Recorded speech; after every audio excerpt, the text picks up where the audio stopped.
Kielsmeyer Jones. This is Translation Notes, Mark 15, 1 through 5. We rescheduled the webinar. I was scheduled to do it last week at 11 a.m., but was not feeling well, so we rescheduled to today, which unfortunately had to be 1 p.m. Eastern for me. I know that's not our typical time. We'll be back to the typical time before too long, though of course we have holidays coming up. So keep an eye on your email inbox for our upcoming schedule, but we are back here today, and thank you those of you who sent well wishes. I'm feeling much better. Today's session will cover Mark 15, 1 through 5. We at long last have finished working our way through Mark's longest chapter, Mark 14, which we can see clocks in at 72 verses. Now we're in Mark 15, so we start this new chapter today. Just a bit of orientation to today. There's a handout available to you in the Go-To webinar control panel. If you click on the handouts section to make sure that the arrow is pointing down, you'll see a PDF, which is what I'm showing on my screen as well. You should be able to see my screen and hear me. If you have any questions or comments at any time today, there's a questions box in the Go-To webinar control panel. Just make sure that that arrow is pointing down. It'll reveal a little box where you can type your question. It's like a one-way typed chat between you and me. So questions and comments are always welcome. I may not respond in real time, but I will stop and check that from time to time. This handout is also available at tinyurl.com/Mark Translation Notes. tinyurl.com/Mark Translation Notes. And my email address is showing here too if you want to get in touch.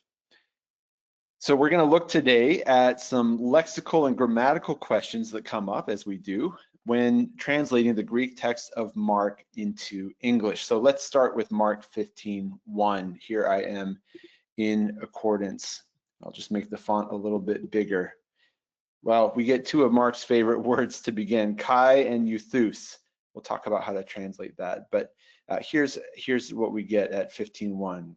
Kai euthus proi Sumbulion, poiesantes, hoi archieres, metaton presbyteron, hydramateon, kai halan ta sunedrion, desantes tan Iesun, apenenkan kai paredokan Pilato.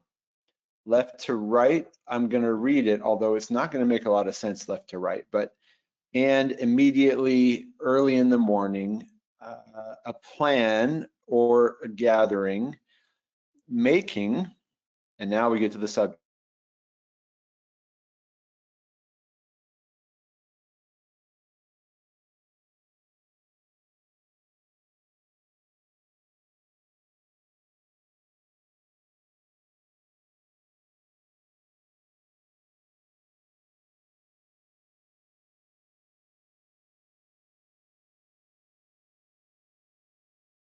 At first how I translated it, and then we'll go in a more bite-sized fashion through the verse. Here's my translation of 15:1. Now, first thing in the morning, the chief priests with the elders and law experts and all the Sanhedrin made a plan, bound Jesus, and led him away and handed him over to Pilate. Now, you may look at that in translation and say, whatever the Greek is doing or not doing, for my finished product or my own notes or what I'm printing out or for the Bible study I'm leading on this or whatever it is, you may say this sentence is just too much.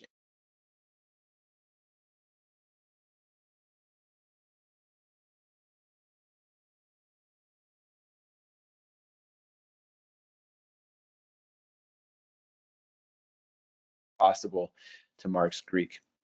We start with kai, which is in my translation now, to show it's a new scene, but you could also not translate it at all. You could just say early in the morning or first thing in the morning. In fact, you'll see a number of translations that go that direction. So then we've got that ongoing set of decisions is do we translate kai, do we do it as and or but or now? It depends on the context. Here I think now because it's the first scene. Now we've got euthus proi. That's an interesting phrase, and we want to think about how to translate that. If we look at it at first, euthus is typically glossed as immediately, proi typically glossed as early in the morning. I don't think we want to just translate it as immediately early in the morning. I think what Mark is saying is first thing in the morning, right at the top of the morning. BDAG gives us as soon as morning came for this verse. RT France notes the reason that Mark is doing this is that Mark wants us to see this morning plan, this decision, not as a separate event, he says, after an interval, but as the direct continuation of the Sanhedrin hearing narrated in the previous passage. So this just causes us to go back and see, well, we've got Peter, of course, here, so we need to go back up before that, but we won't do that now. You could do that on your own. But Peter has been part of the story now. It's sort of, I don't want to say it's an aside because it's central to the narrative, but Mark has moved his camera, as it were, away from the sham trial and onto Peter. But this euthus, according to France, is meant to link back to verse 65. Regardless of how you think Mark is using it, the question is, how do we translate it? And this would be worth looking at different translations for. You could go to live click, go to the gear icon,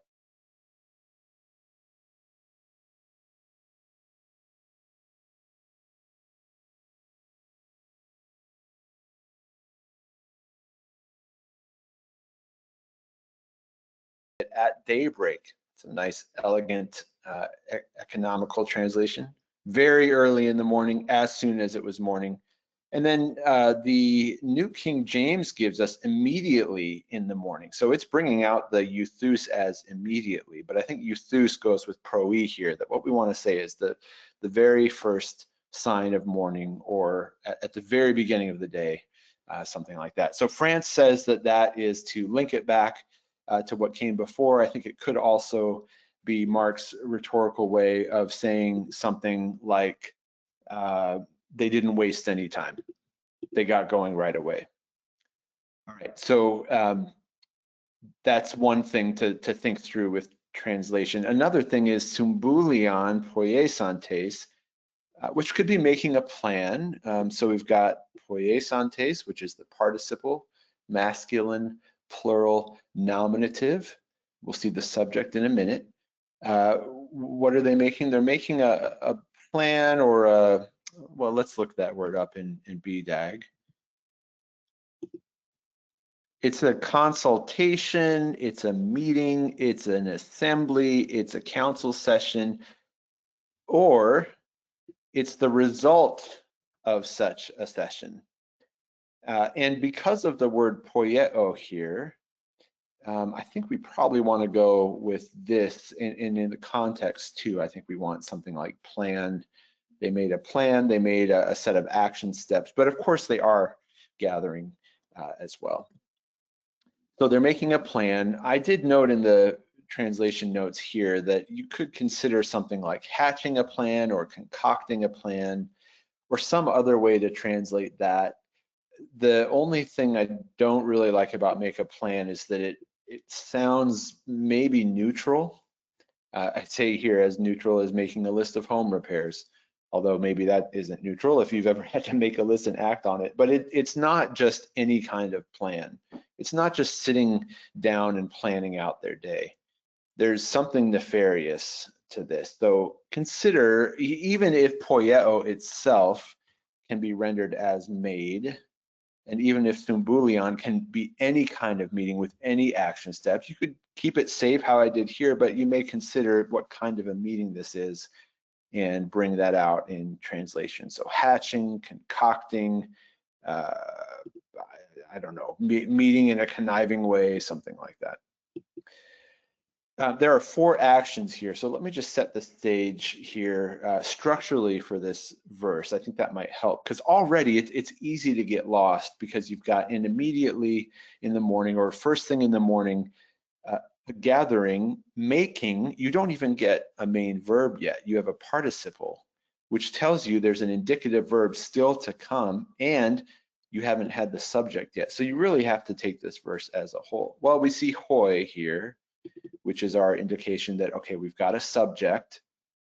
So we at least know who's doing the making, even if we are still with a participle and still subordinate to the main verb. But we get a subject here.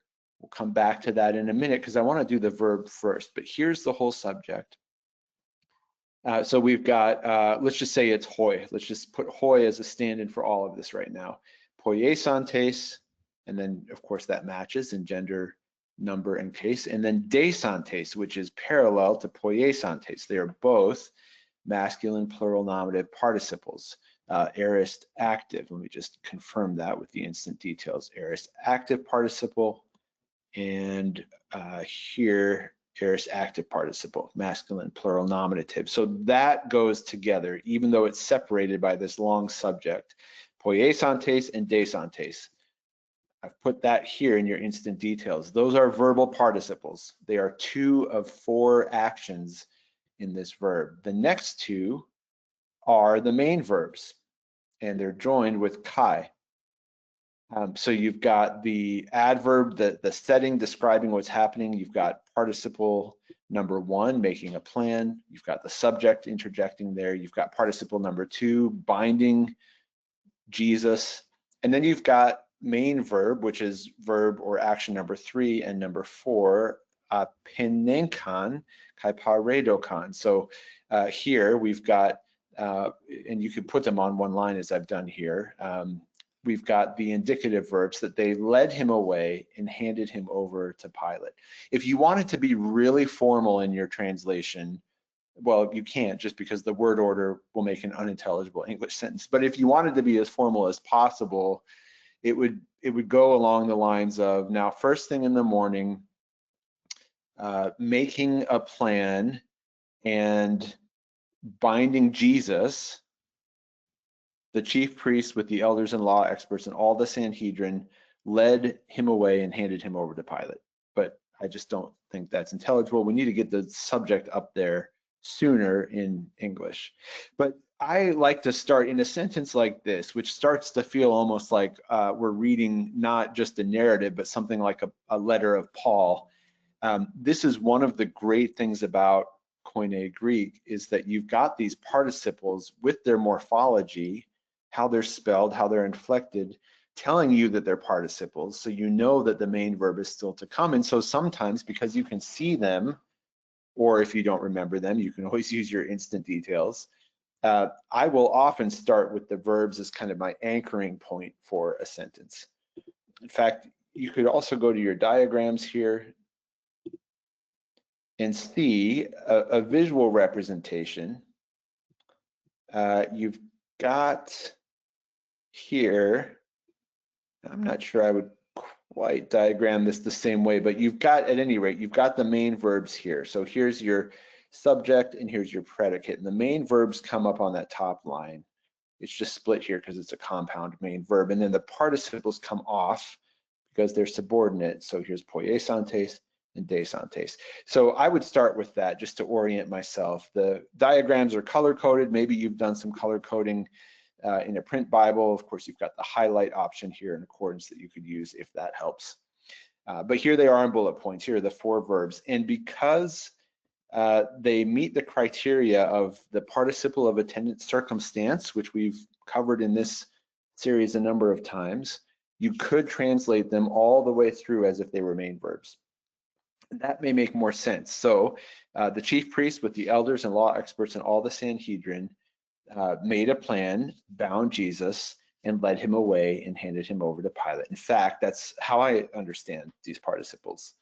Participles of attendant circumstance being concurrent actions with the main verb. So even if they're grammatically subordinate to the main verb, you can still translate them as if they're main verbs. Now, if you think the order is particularly important, you think it's a certain kind of participle, you wouldn't want to go this way. But I think this is a pretty safe translation here. So the subject is a long one. And I think what's also hard about this verse is that it comes after the first participle and before the second. So look, if we've got, here's the first participle, and then there's another participle, and then main verb and main verb, but the participles themselves, even though they're parallel, they're broken up by the subject. So once we see that, we can, and once we see the four verbal actions, now we can look at the subject, which is a long compound subject. We've got hoi archieres, so the high priests, with meta ton presbyteron, with the elders, kai grammateon, and the law experts, kai halan ta sunedrion, and all the Sanhedrin. That's your subject, the high priests, or the chief priests, rather, the chief priests with the elders and law experts and all the Sanhedrin, which is how I've translated it here.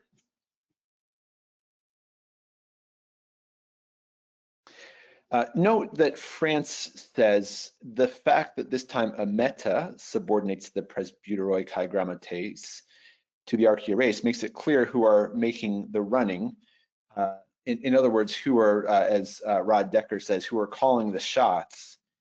And he notes from 15:3 onwards, it will be the chief priests alone who are named as Jesus's accusers. We could jump ahead here and see, here they are by themselves.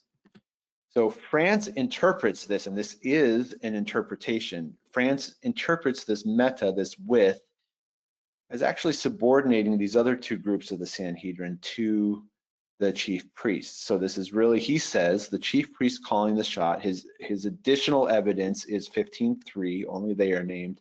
And he begins with this piece of grammar here, but he's not doing grammar alone. He's also adding in context, which is just a wonderful way to build an interpretation. Now that evidence may be underwhelming to you. You may think he's drawing an unjustified conclusion, but he's building on evidence, both grammatical and contextual, which I think is exactly what we want to do in translation. I'm not 100% convinced. I think it's possible Mark is just using another way of referring to them, but whether he's right or not, in translation, we do have meta here, not kai. So we don't want to ignore that. So whether we agree with France or not, we don't want to translate it just as the chief priests and the elders, and for whatever reason, Mark is saying meta, which means with. So we want to be faithful to that in our translation. So whether you draw implications from that or not, we want with instead of and, which makes the sentence a little, you know, it's not a neat and all the way through this compound subject and compound verb. It makes the sentence a little harder, I think, to understand, but you may consider how to punctuate or divide the verse into multiple clauses or even sentences to make that more clear. Let me just say one other note, and then I'll pause for questions. We won't probably spend, we definitely won't spend as much time on verses 2 through 5 as this verse. They're all a lot shorter than this one. But let me just say this before we pause for questions. Strauss, in his commentary, says the Sanhedrin, this is just a bit of historical context, did not have authority to execute criminals, so they take Jesus to the Roman governor to gain a capital sentence. Now, we need to come back to Sanhedrin here because there's a fascinating question here of how do we read this? I mean, I don't think it's super consequential for interpreting the passage, but the way that Mark phrases this does raise some questions. So we'll come back to that in just a moment, but I want to pause there and just see if you've got comments or questions so far. We're going to talk about this word Sanhedrin, or in particular, all the Sanhedrin. We'll talk about that next. But just in terms of getting oriented, this verse, I think, takes a little longer because of the multiple actions and the two participles and the two main verbs and the compound subject and the way that it's split up. It takes a little longer to get our bearings, I think, but once we do, it's pretty clear that Mark is advancing the narrative, or I should say, the story is advancing and Mark is telling about it. And there does seem to be this sense of urgency here. And we can already imagine, even if we haven't read the story, that it's not going to go well. So let's pause there. I'll check in with questions. Somebody said, I'll just put this in the chat, that the Sanhedrin postponed its judgment until daylight, so they would appear legal, then acted swiftly. Let me know if you have any other questions or comments. I'll just add another one here. Morning implies daylight, implies ability to legally conduct a Sanhedrin trial again.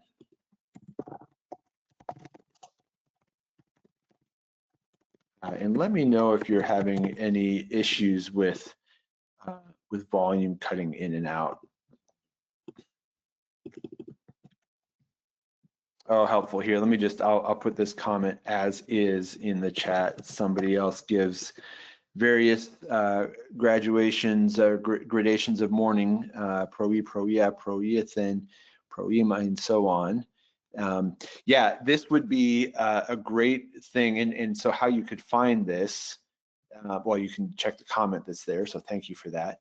You can also triple click your way into BDAG and look at words that begin like pro-E, and you've got a number of them here.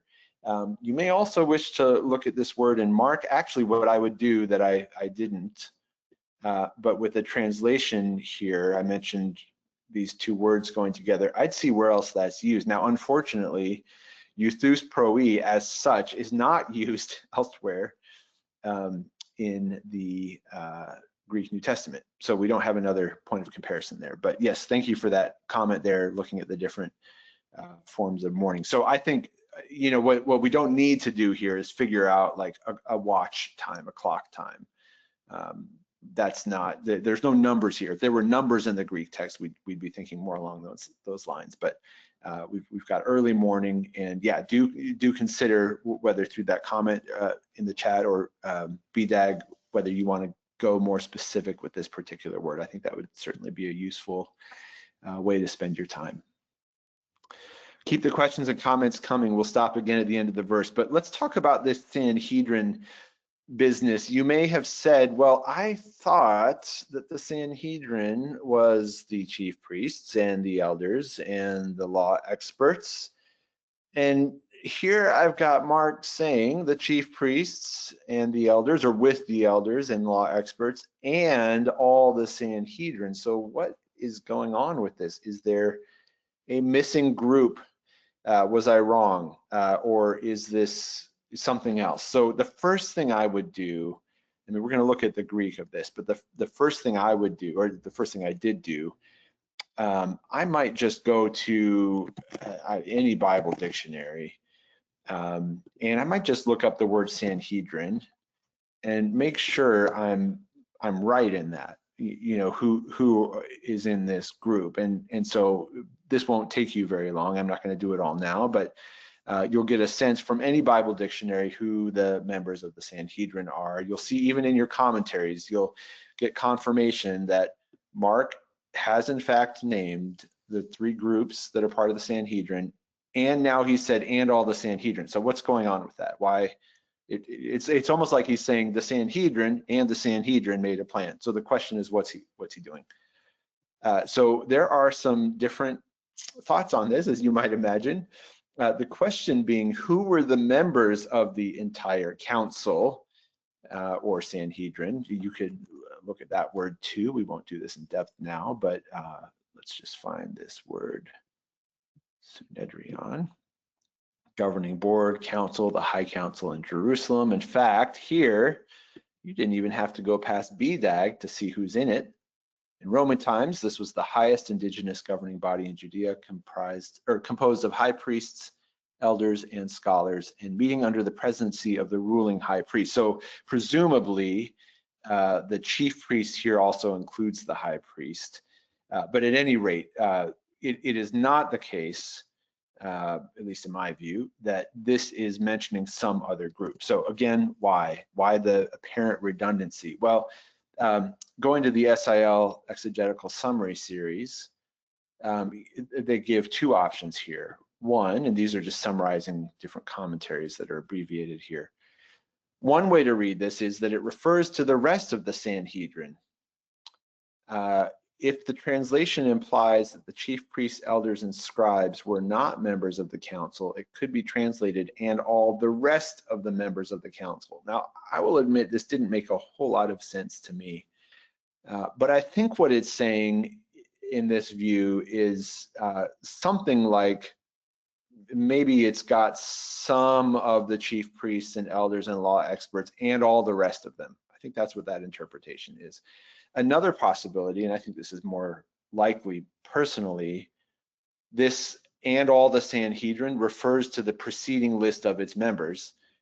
And the way to understand that translation is that is the entire Sanhedrin. Now, Mark doesn't say that is, the word estin is not there, but in that reading, you would have first thing in the morning, the chief priests with the elders and law experts, that is the whole Sanhedrin, made a plan.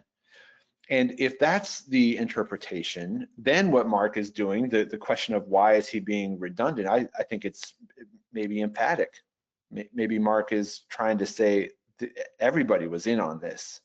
It was really all of them. And in terms of the narrative, you get Jesus now not just talking to one person or a group of people in the garden. You've got the whole body, whether you interpret halan as 100% or think more hyperbolically. So that interpretation is saying that these three members, which is to say the whole Sanhedrin, that's how you translate it. So that's number two here. And France says more explicitly, since the three groups just mentioned, namely the chief priests, the elders, and the law experts, since the three groups just mentioned made up the membership of the Sanhedrin, this phrase cannot designate an additional group. All right, and this may feel like, if you're on board with this may feel like just over the top with explanation. But he says it serves rather to emphasize that this is now a full gathering of the Sanhedrin, competent to draw up a case to present to Pilate. Gundry goes a step further with a nice theological interpretation, which I think is quite justified. I mean, it's not something you could quite bring out in translation, but Gundry says, so strong is Mark's desire to emphasize the completeness with which Jesus's prediction is coming to fulfillment, that after the chief priests, Mark adds, with the elders and scribes, even the whole Sanhedrin. So there, the chi is in fact not and, but even. And that is a really elegant explanation. I think that interpretation is possible even if chi is and, but chi can also mean even. It can already have emphasis in it without the context. Chi can be even. So I think that makes a lot of sense. And if the question is why would Mark be doing that, I think Gundry's answer is a really good one. That he's, whether you go all that way or not, there is some kind of emphasis here. So in closing, in this understanding, which again, I'm not trying to convince anyone of anything. I think these are decisions we have to make for ourselves as we translate. But if you go with this, you could render it as the chief priests with the elders and law experts, parentheses, the whole Sanhedrin, exclamation mark. As if Mark, and apologize about the missing close parenthesis there. But it's as if Mark is saying, look, it was everybody. And so this would actually be a way I think you could bring this out in translation that interprets it. And you don't even have to go as far as to talk about fulfillment of prophecy. It's just to say, this would make, I think, more sense to your readers why the same Sanhedrin would be repeated two different ways if it's the whole Sanhedrin or even the whole Sanhedrin.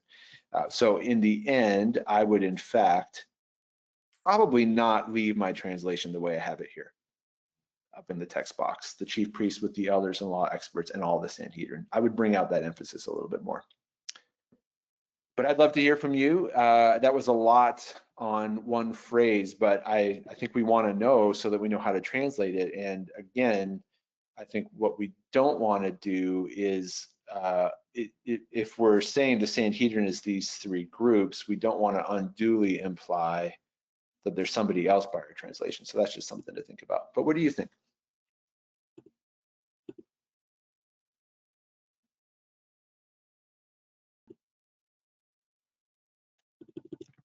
put these comments here in the chat. Somebody says, all may implied earlier, not all were present. Now those who might have supported Jesus were not there during the night. Missing group, Jesus' supporters. Oh, I see. Interesting. Yeah, okay. Yeah, that's an interesting thought. So this comment says, missing group, Jesus' supporters like Nicodemus, Joseph of Arimathea, who were probably not invited for the pseudo-night trials, but heard or were called to come at daylight. That makes, yeah, that makes a lot of sense. So were there some, if I understand your comment, were there members of the Sanhedrin, those two you mentioned, who supported Jesus but hadn't been there before, and now they're even there, even they are there as well. Yeah. Oh, yeah. Here's another comment. Got it. I'll just put this in the chat. All right. Great. Yeah. Good comment. Thanks for that. All right. So we've got everybody there. Whether you take the everybody as a literal 100% or not, they're all there. It's on now. So and they're in front of Pilate, who, by the way, has not been introduced by Mark with anything other than just Pilate. Which, you know, when I see something like that, and this transitions us right to verse 2, because he's here too, that always makes me wonder, did we have Pilate already in Mark? So we search by lexeme. We can skip ahead to Mark in the go-to box here. And in fact, this is the first mention of Pilate.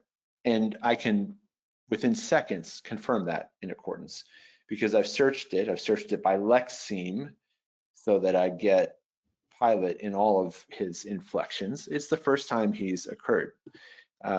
So that's presumably, and I think it was France who says this, because Pilate is known. At any rate, we just get Pilate in Mark's Greek, and so we just give Pilate in English. In other words, we don't bring out Pilate, comma, the governor, blah, blah, blah. We just say Pilate. All right, so 15:2.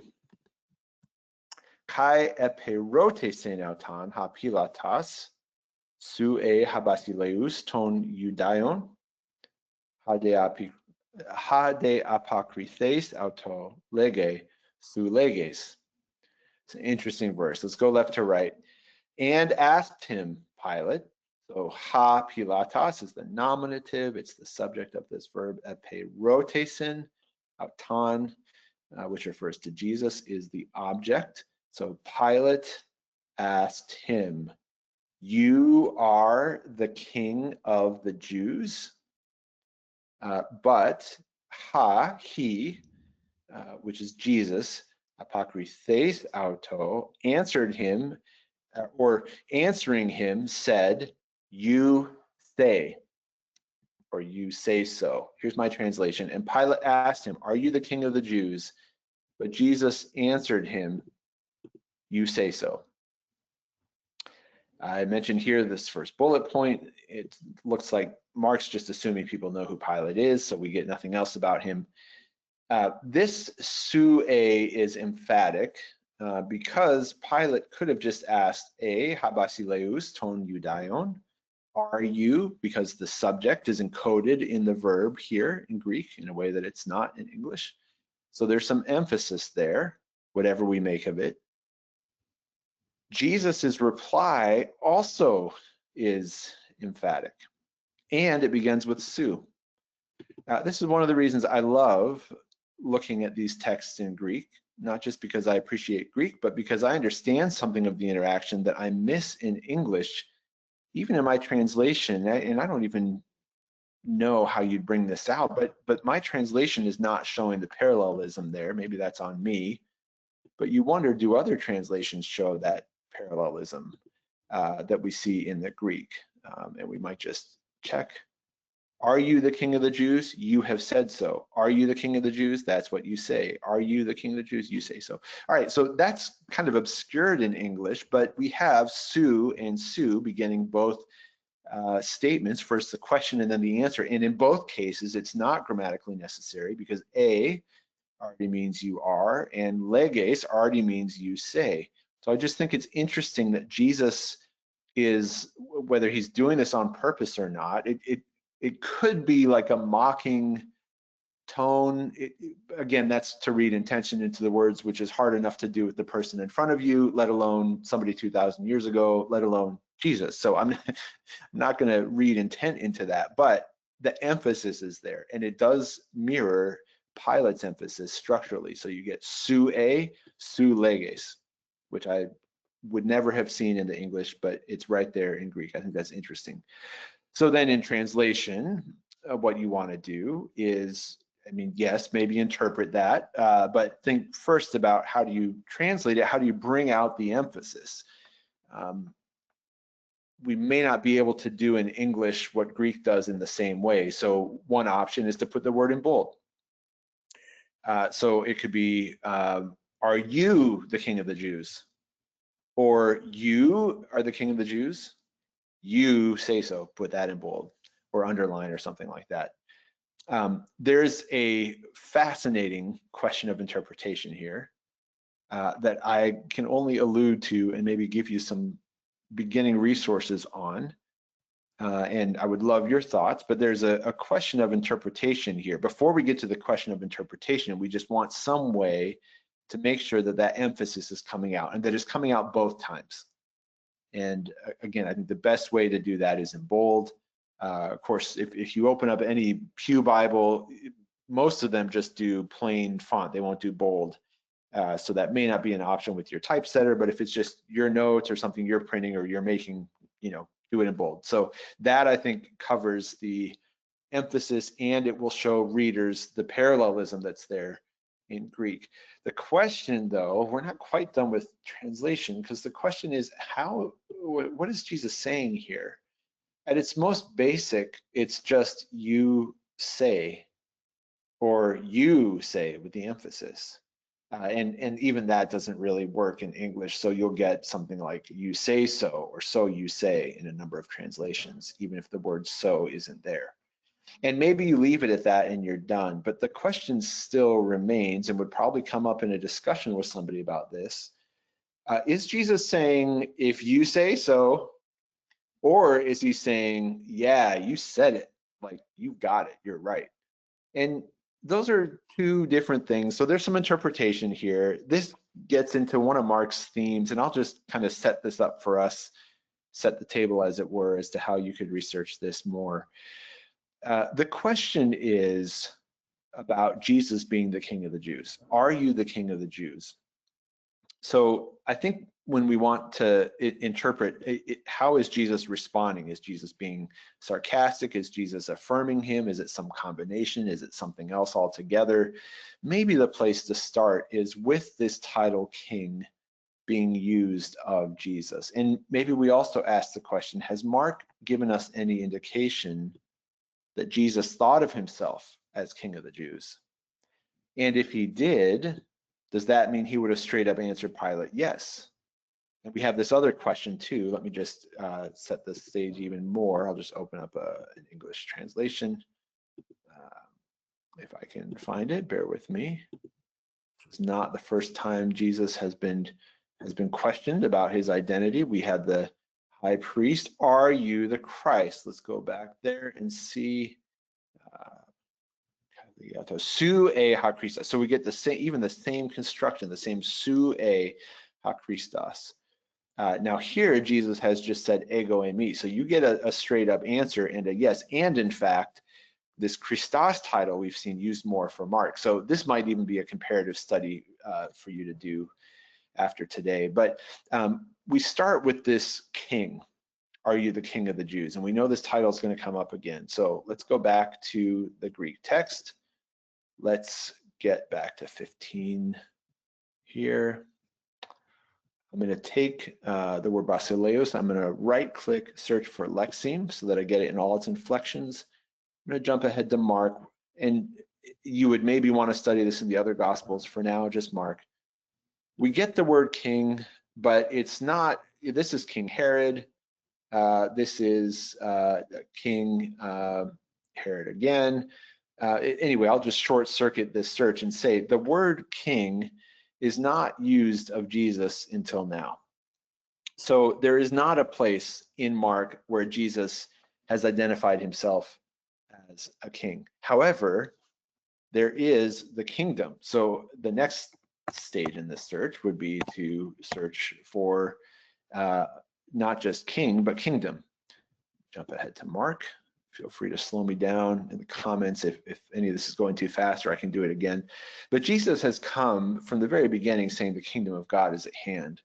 So a related question is, did he see himself as the king? Well, the king of the kingdom is hatheos, which raises this theological question. Did Jesus see himself as God? Which is to say, did Jesus see himself as a king? Which is to maybe inform the question, was Jesus speaking sincerely here?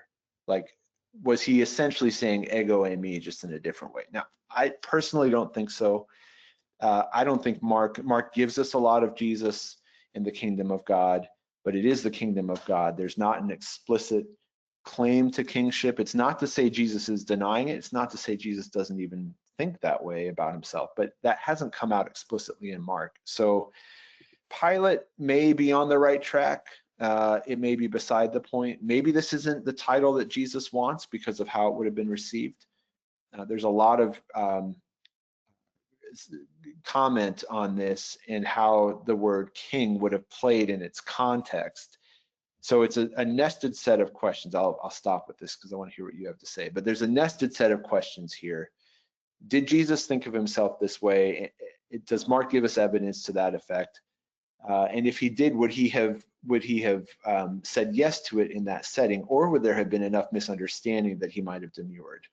So that's all to not shed a whole lot of convincing light, or at least not incontrovertible evidence one way or the other, in my opinion, on how Jesus said this. So this is a long roundabout way of saying that, yes, sometimes you have to go pretty deep into interpretation to translate well. So I've tried to keep it as kind of safe or open-ended as possible with Jesus answered him, "You say so." But even that sounds a little bit sarcastic, and maybe that's not how Jesus meant it. Maybe he is. So again, I would look up the word king and kingdom in Mark.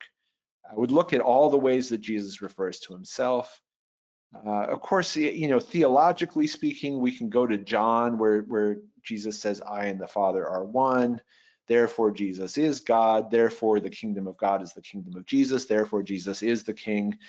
Therefore, Jesus thought he was the king. So theologically, you can make that case. But we're not in John, we're in Mark. We want to take Mark on his own. I think broadly speaking, you can certainly consider this in context. But for translation, I just don't think it's crystal clear in Mark. You may disagree. You may want more time with this yourself. But I think in the end, we want to look at how does Mark describe Jesus and how does Mark describe Jesus's view of himself. Now, we can also look forward with this, and we'll just do this as we go, but this King of the Jews is going to come up again throughout the passage. So if we search for the lexeme here, we're going to get more of it in Mark 15. So we can also look ahead, but every time it's used, I mean, here's Pilate again, and here's the inscription. So these words are never on Jesus's lips, for what that's worth. All right, that's a long way of saying I'm really not sure. I can see evidence both ways. But in the end, I just make the point here. This is a great example of interpretation affecting translation. Love to hear what you think about this. Here's a comment. Somebody says, Jesus seems to like Son of Man. Yep, is how he wanted people to see him, not as a ruling king at this point in history. And that's a great point too. Even if Jesus, in his mind, in this moment, which, you know, we're not there, but even if we had unfettered access and could see into Jesus's thinking, and if he was thinking, well, yes, I am the king, it is not in the way that maybe it was understood. So he answers in a way that kind of distances himself from that. So yeah, he wanted people to see him maybe in some other ways, not as a ruling king in the way that this would have been interpreted. Somebody says de is continuative, not disruptive, based on the context. That is a point of interpretation as well. It could be both. Let me just see. Hadea Patrithes, are you the king of the Jews? But Jesus answered him. Right. So the idea being that this should be translated continuously as "and Jesus answered him." And I think that does connect a little bit to how we think Jesus is saying this. Maybe for narrative flow, you want "and." I went with "but," so they can be either in context. And again, I'm obviously fine with folks disagreeing or having a different take on this. The reason I translated it as "but" is because I'm seeing this as like a broad statement of identity that's expecting a yes, almost like there's a grand enthronement about to happen. And I read Jesus's answer as a little bit more demurring, whether he's sarcastic or not. And so I do see that as a contrast to how Pilate's asking. So I put "but" there. But yeah, even that word "they" requires interpretation. So there's a lot to this verse. I was surprised how long, and I'm even abbreviating what I was looking at and preparing for today. But check your commentaries on this. There's just fascinating stuff on this because there's a lot of other questions connected to this and how we translate it. We've got some really short verses that we'll wrap up with. Let me just check in on questions and see if I've got everything. I'll put some comments in the chat. One comment: the trial at morning is verdict trial. The earlier gathering could not qualify as an official Sanhedrin trial. All right. Okay, I think I got the comments. If I missed your comment, let me know, but I think we're all caught up. All right, so now this whole thing that France said about just the chief priests, we see that now in 15:3. Again, whether you interpret that as meaning much of anything or not, that's what Mark gives us. So as opposed to this long compound subject and compound verb in verse 1, we get the much shorter and simpler kai kate garun autu hoi archieres pala. And then this is the imperfect. They were accusing him, or they began to accuse him, is another possible. So it can be this ingressive, or this called ingressive, inceptive, this beginning sense, or it can be iterative, like repetitive. So either way, whatever you read it as, they were accusing him, the high priest. So the high priest, or the chief priest rather, sorry, the chief priests were accusing him of many things. Pala. Kategarun, as from kategoreo, bring charges in court. Interestingly, to the comment that was just made about this being a formal legal setting, now that Pilate's involved, this says nearly always this word is legal, and it puts Mark 15:3 here. Now, it can be without legal connotation, BDAG tells us. So maybe accuse is not enough. Maybe you go back here and maybe I even would modify this. Maybe you want to make clear the legal connotation and say, then the chief priests brought many charges against him, or brought a lot of charges, or something like that. You could look at your different translations there. But it's interesting that this word, it can mean accuse either in a legal sense or a not legal sense. But maybe you want to bring charges there to make that more clear. Another question of interpretation, I'll just mention that it exists. I won't go into it, but if you want to look at it more, pala, it could be an adverb in the sense of repeatedly or of many things, or you see here it's in the accusative. So in English, we say accuse him of something, which sounds more like a genitive, but really they're accusing him, and they're accusing him of these things. And so the accusations are the object of the accusing. So this is a what, not a how, in other words. So in that translation, it would be they were accusing him of many things. But some translations see it differently. They see it as an adverb, the way in which they were accusing him. They were repeatedly accusing him instead of they accused him of many things. And that's something I think you could look at more and see what made the most sense to you in context. Again, always with these words, if you're not sure what it means, you could look up that word and just see how is that used throughout Mark. I mean, you could even look for pala as an accusative and compare and see if that sheds any light. I'm going to bypass that for now so we can keep going. But then the chief priest accused him of much. So back to Pilate, verse 15, for ha de Pilatas palin eperota autan legon uk apakrine uden ide pasta su kategorusin. And then we've got this day, which is either and or but. Pilate again asked him, saying, not answering nothing, or not, do you not answer nothing? Look at how many things or how much they are accusing or bringing charges against. This is the same verb as before. So whatever you do, whether you do accusing or bring charges of, I would just encourage consistency because it's the same verb in verse 3 and verse 4. So Pilate again asked him, you're really not going to answer at all? Look how much they are accusing you of. Maybe this dangling preposition is an eyesore to you, and you could go differently with that if you wanted. This uk apakrine udin is a double negative, which in Greek is emphatic. We typically find double negatives in English to be a little bit confusing. Like, well, I don't not want to get up and go for a walk with you. Well, why don't you just say, I want to go for a walk? Well, no, it's a different nuance. Greek is not like that. This is just emphasis. The more negatives you have, the more emphatic it is. And more formally, do you not answer nothing?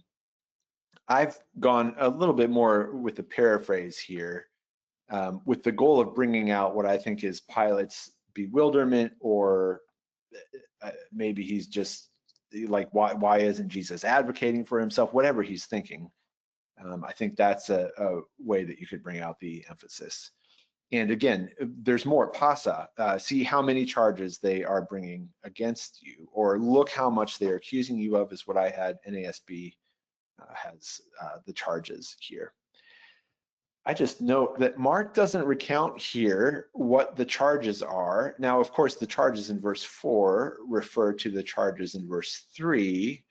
Verse 3 doesn't say what the pala consists of. Now, we could probably have a pretty good idea just based on context and going back to 14 in the whole book of Mark. So it's not like this is obscure. Like we have to wonder, like, oh, what are they accusing Jesus of? I mean, at this point in Mark, we have a pretty good idea. We just have to go back a little bit into chapter 14 to refresh our memories. But just note that Mark doesn't say what. For whatever reason, this part of the narrative doesn't get as much expansion. And in fact, it's going to get even less because Jesus is going to stop talking in verse 5. Let's look at that, and then we'll use the rest of our time for questions. Hade Jesus uketi uden apekrithe hoste thalmasen tan pilatan.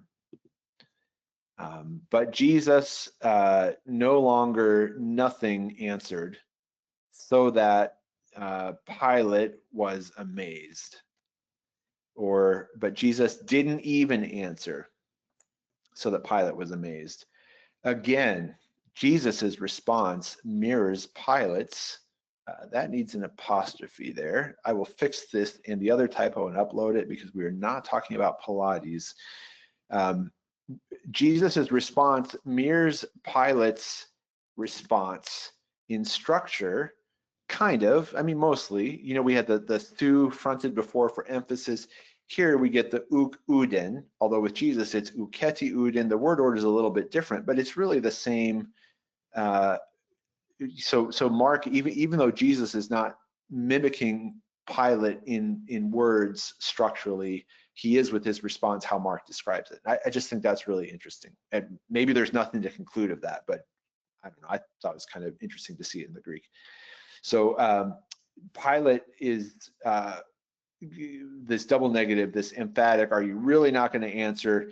And then the translation here could be something like, but Jesus didn't really answer, or Jesus really didn't answer, didn't even answer. You might think about how the way you bring out emphasis in verse 4 gets matched with how you bring it out in verse 5, maybe to show that there's a parallelism there. So Jesus is not answering here. It's said in an emphatic way. So maybe this is a very, I mean, it's not saying anything, but maybe the silence is speaking volumes as it can. Again, Mark's not saying that explicitly, but there is emphasis here. So we want to bring that out. And just the last thing to note here, thaumasein is an imperative. I'm sorry, it's an infinitive, going with the hoste here. So ton pilaton, if you were just reading this left to right, you would see that and think that's an accusative. Well, it is an accusative. You might think that's the object of something, but in fact, it's the subject of the verb being amazed, because the infinitive takes the accusative case for its quote unquote subject here. And if you go to the Greek diagrams, you will likely see, yeah, here it is. So here's ton pilaton at left as the subject, and here's thaumasein at right as the verb. So as part of this clause, as part of this dependent clause here, Pilate is the subject of the amazement. So Pilate is amazed.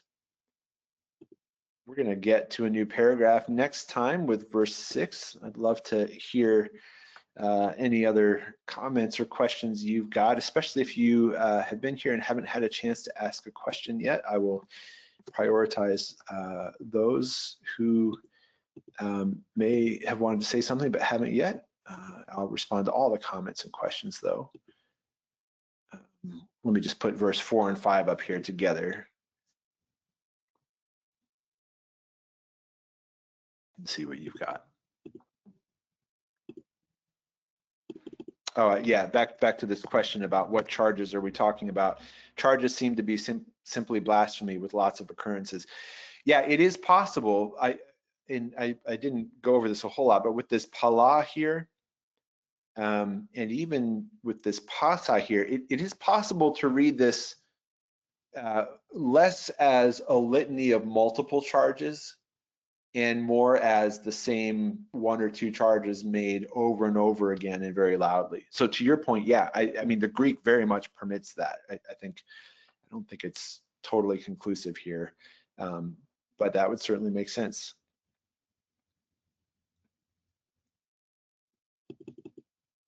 Yeah, here, let me put this comment. Thanks for this comment. I'll put it in the chat. Somebody says, it is interesting that the Jews really had no clear single accusation at their first meeting with Pilate, as they were, the Sanhedrin specifically, as they were accusing many, or perhaps they didn't have the correct messaging until they added no friend of Caesar charge later to the King of the Jews titles on the cross.